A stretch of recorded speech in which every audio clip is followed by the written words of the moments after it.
Good afternoon 8th Hindi medium के student. आज हम विज्ञान में पाठ 7 वन से संबंधित पाठ, जिसमें क्या दिया है, पौधे और जंतुओं का संरक्षण। इसमें हम वनों के बारे में पढ़ रहे थे कि वन और वन्य प्राणियों का संरक्षण किस प्रकार से आवश्यक है। तो आगे हम पढ़ेंगे कि वनमूलन के प्रभाव जानने के बाद पहले बूझो और पहेली चिंतित थे। वे प्रोफेसर अहमद के पास गए तथा उन्होंने पूछा कि वन और वन्य प्राणियों को किस प्रकार बचाया जा सकता है। तो प्रोफेसर अहमद ने क्या बताया, पहेली और बूझो को और साथ में उनके सहपाठियों को कि जीव मंडल संरक्षित क्षेत्र के भ्रमण का आयोजन करता है। इसके लिए पचमढ़ी जगह है, वहाँ जीव मंडलीय संरक्षित नामक क्षेत्र को चुना गया है। वे जानते हैं कि इस क्षेत्र के पौधे और जंतु ऊपरी हिमालय की श्रृंखलाओं एवं निचली पश्चिमी घाट के समान है। तो यहाँ पर प्रोफेसर अहमद ने का क्या विश्वास है कि इस क्षेत्र की जैव विविधता अनूठी है। मतलब यहाँ पर अलग अलग प्रकार के जैव जगत को हम देख सकते हैं। उन्होंने वन कर्मचारी श्री माधव जी से जीव मंडलीय संरक्षित क्षेत्र में बच्चों का मार्गदर्शन करने का भी अनुरोध किया। उन्होंने कहा कि आप इनको सही मार्गदर्शन दीजिए और आप इनको अधिक जानकारी दे सकते हैं। तो उन्होंने बताया कि जैविक महत्व के क्षेत्र का संरक्षण हमारी राष्ट्रीय परंपरा का एक भाग है। अब जैव मंडल पृथ्वी का वह भाग है जिसमें सजीव पाए जाते हैं जो जीवन यापन करने के योग्य हैं। इसमें हम मनुष्य भी आते हैं, जंतु आते हैं, पेड़ पौधे आते हैं। तो जैव विविधताओं का अर्थ है कि पृथ्वी पर पाए जाने वाले विभिन्न जीवों की प्रजातियाँ, कोई किसी भी प्रजाति का हो, सभी कहाँ पर रहते हैं, पृथ्वी पर। उनके पारस्परिक संबंध और पर्यावरण से उनका संबंध बताता है। माधव जी ने बच्चों को समझाया कि हमारे व्यक्तिगत प्रयासों एवं समाज के प्रयासों के अतिरिक्त सरकारी एजेंसियां भी वनों एवं वन्य जंतुओं की सुरक्षा हेतु कार्यरत है। सरकार उनकी सुरक्षा संरक्षण हेतु नियम, विधियाँ और नीतियाँ बनाती है। वन जंतु अभयारण्य, राष्ट्रीय उद्यान, जैव मंडल, संरक्षित क्षेत्र इत्यादि पौधे और जंतुओं के संरक्षित और सुरक्षित क्षेत्र हैं। अब वनस्पति जात और प्राणी जात उनके आवासों के संरक्षण हेतु संरक्षित है। मतलब उनके लिए जो वनस्पति जगत है और जो प्राणी जगत है, उनके आवासों के संरक्षण के लिए यहाँ पर एक क्षेत्र आरक्षित किया गया है, चिन्हित किया गया है, जिन्हें वन्य जीव अभयारण्य कहा जाता है। ये राष्ट्रीय उद्यान और जैव मंडल आरक्षित क्षेत्र के अंतर्गत आता है। इन्हें इस नाम से भी पुकारा जाता है।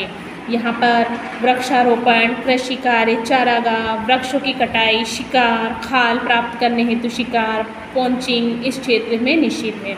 निषिद्ध है मतलब मनाही है। ना तो वहाँ वृक्षारोपण कर सकते हैं या किसी भी पेड़ पौधों को आप नुकसान नहीं पहुँचा सकते। बिना अनुमति के आप वहाँ पर कृषि कार्य नहीं कर सकते और अपने जानवरों के लिए वहाँ पर जाकर आप उसको चरा भी नहीं सकते। इसके साथ साथ वृक्षों की कटाई, फिर शिकार पर भी रोक है यहाँ पर, और आप खाल प्राप्त करने के लिए भी शिकार नहीं कर सकते। इन सब के लिए ये जगह निषेध है। वन्य जीव अभयारण्य वह क्षेत्र जहाँ जंतु और उनके आवास किसी भी प्रकार के विक्षोभ से सुरक्षित रहते हैं, उसे कहते हैं वन्य जीव अभयारण्य। फिर आता है राष्ट्रीय उद्यान, वन्य जंतुओं के लिए आरक्षित क्षेत्र जहाँ वह स्वतंत्र रूप से आराम से रहते हैं और प्राकृतिक संसाधनों का आराम से उपयोग कर सकते हैं बिना किसी के परेशान किए हुए। वो आराम से अपना जीवन कैसे भी जी सकते हैं, उन्हें किसी प्रकार की हानि या नुकसान नहीं पहुंचा सकता कोई भी। जैव मंडल आरक्षित क्षेत्र वन जीवन, पौधों और जंतु संसाधनों और उस क्षेत्र के आदिवासियों के पारंपरिक ढंग से जीवन यापन हेतु विशाल संरक्षित क्षेत्र के अंतर्गत आता है। जैव मंडल आरक्षित क्षेत्र, इसमें अलग अलग प्रकार के वन्य जीवन मतलब वन्य जातियाँ जो वनों में रहने वाली जातियाँ हैं, मतलब चाहे वो जीव मनुष्य से संबंधित हो या जानवरों से या किसी पेड़ पौधों से, ये अलग अलग आदिवासियों के पारंपरिक ढंग से यहाँ पर ये क्या करते हैं, जीवन यापन करते हैं। ये किसके अंतर्गत आता है, जैव मंडल आरक्षण के अंतर्गत। अब प्रोफेसर अहमद और माधव जी के साथ बच्चों ने जैव मंडल आरक्षित क्षेत्र में प्रवेश किया।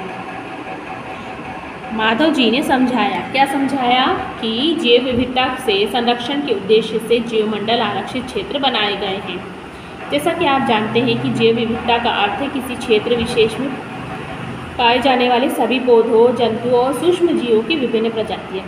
किसी क्षेत्र का जैवमंडल आरक्षित क्षेत्र उस क्षेत्र की जैव विविधता और संस्कृति को बनाए रखने में भी सहायक होता है।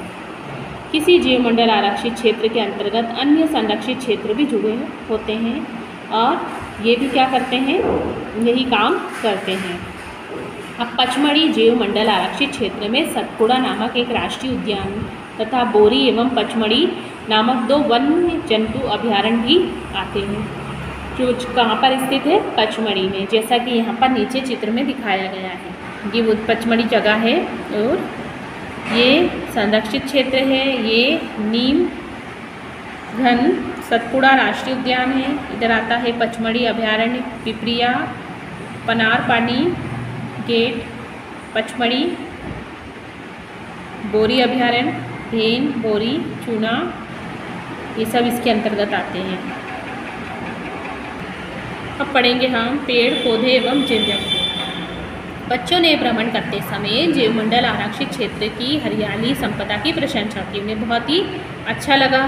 वे लंबे लंबे सागौन के वृक्षों और वन्य प्राणियों को देखकर और ज़्यादा प्रसन्न हुए। पहेली ने अचानक एक खरगोश देखा और उसे पकड़ने का प्रयास किया। वह उसके पीछे दौड़ने लगी। अहमद ने उसे रोका। प्रोफेसर अहमद ने क्या करा, पहेली को रोका। उन्होंने समझाया कि जंतु यहाँ पर क्या करते हैं, आवास करते हैं और प्रसन्न रहते हैं।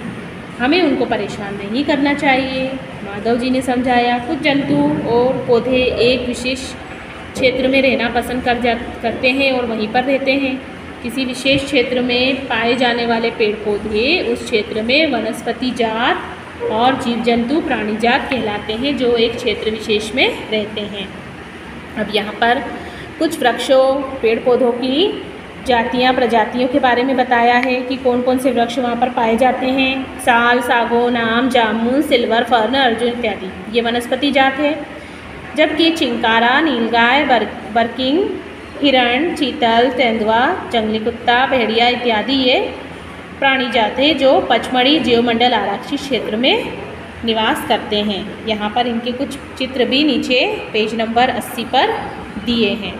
जंगली कुत्ता है ये चीतल, भेड़िया, इसके बाद तेंदुआ, फर्न और जामुन का वृक्ष। अब विशेष क्षेत्रीय प्रजाति। तो बच्चे शीघ्र ही शांतिपूर्वक गहरे वन में प्रविष्ट हो गए। बच्चे एक विशालकाय गिलहरी को देखकर अचंभित हुए। उन्होंने देखा कि एक गिलहरी जो कि बहुत ही बड़ी थी और गिलहरी की एक लंबी फरदार पूंछ भी थी। वे इसके विषय में जानने के लिए बहुत उत्सुक थे। माधव जी ने बताया कि इसे विशाल गिलहरी कहते हैं।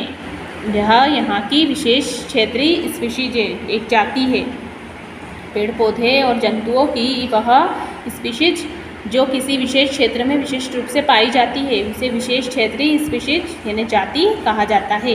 ये किसी अन्य क्षेत्र में प्राकृतिक रूप से नहीं पाई जाती, अलग जगह पर नहीं देखी जाती।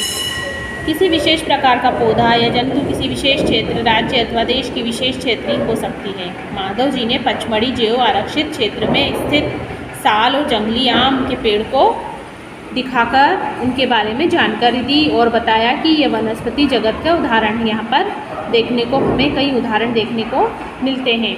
भारतीय विशाल गिलहरी तथा उड़ने वाली गिलहरी इस क्षेत्र में विशेष श्रेणी प्राणी हैं। प्रोफेसर अहमद ने बताया कि इनके आवास के नष्ट होने पर बढ़ती हुई जनसंख्या और नई स्पीशीज के प्रवेश से क्षेत्रीय जो स्पीशीज है वो प्राकृतिक आवास पर प्रभाव उनका पड़ रहा है तथा इनके अस्तित्व को खतरा हो सकता है। एक समय ऐसा आएगा कि ये पूरी तरह से क्या हो जाएंगे, विलुप्त हो जाएंगे। यह रहा विशाल गिलहरी का चित्र और यहाँ पर दिया है जंगली आम का वृक्ष। तो स्पीशीज सजीवों की समष्टि का वह समूह है जो एक दूसरे से अंतर्जनन करने में सक्षम होते हैं। और इसका अर्थ क्या है कि एक जाति के सदस्य केवल अपनी ही जाति के सदस्यों के साथ और अन्य जाति के सदस्यों को छोड़कर जन्मक्षम संतान उत्पन्न कर सकते हैं और एक जाति के सदस्यों में सामान्य लक्षण पाए जाते हैं। तो यहाँ तक आपको इस पाठ को पढ़ना है और समझना है। जो अगले भाग है वो अगली वीडियो में हम पढ़ेंगे।